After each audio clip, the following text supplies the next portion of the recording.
আরে বোন, আমি শুনছি ওই দোকান থেকে তুই নতুন একটা ব্রাশ কিনে আনছস। হ্যাঁ, আমিও নতুন ব্রাশ কিনে আনছি। কোন জায়গায় ওই ব্রাশ? ওই ব্রাশ আমার ঘরে আছে, কিন্তু কি হয়েছে আমি তোর সব বলতেছি, কিন্তু তার আগে তুই তাড়াতাড়ি ঘরে চল। হ্যাঁ, তাড়াতাড়ি ঘরে চল। আপু নতুন ব্রাশ আনছে। আরে বোন দাঁড়া, এই ব্রাশটা ফালাই দে। আরে ভাই, কিন্তু কি হয়েছে? হ্যাঁ ভাই, কি হয়েছে? আরে এই গেরার ভিতর দাঁতালা শয়তান ঢুকে গেছে, আর ওই দোকান থেকে যারা ব্রাশ কিনে দাঁত মাজে তাদেরকে খাইয়ে ফেলায়। দাঁতালা শয়তান আইসা কুড়াল দিয়ে ওদের দাঁত ভাঙে ফেলায়। তার আগে কি আজকে মা বাবাকে কয়জনে ভালোবাসে? যদি মাকে ভালোবেসে থাকো ভিডিওতে লাইক দিয়ে চ্যানেলটা সাবস্ক্রাইব করে দাও। আর যদি দুজনকে ভালোবেসে থাকো কমেন্টে আই লাভ ইউ বাবা মা লিখে যাও। লাইক সাবস্ক্রাইব না করলে বুঝবো তুমি তোমার বাবাকে ভালোবাসো না। কি? হ্যাঁ। আরে ভাই, ওইটা কই পোলায় তো ব্রাশ করতে যাইতে আছে। আরে ব্রাশ করে ঘুমাই যামু।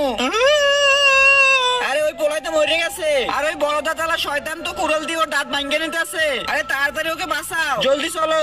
ওই দাঁতালা শয়তান থাম, এদিকে আইস না, তাহলে তোর দাঁত ভাঙে ফেলামো এক এক করিয়া। তোর দাঁত ভাঙবো, আমাদের না। ওর কুড়ালটা ছিন্নে নে, তারপর ওর কুড়াল দিয়ে ওর মাথা পাশে বাড়ি মার। ও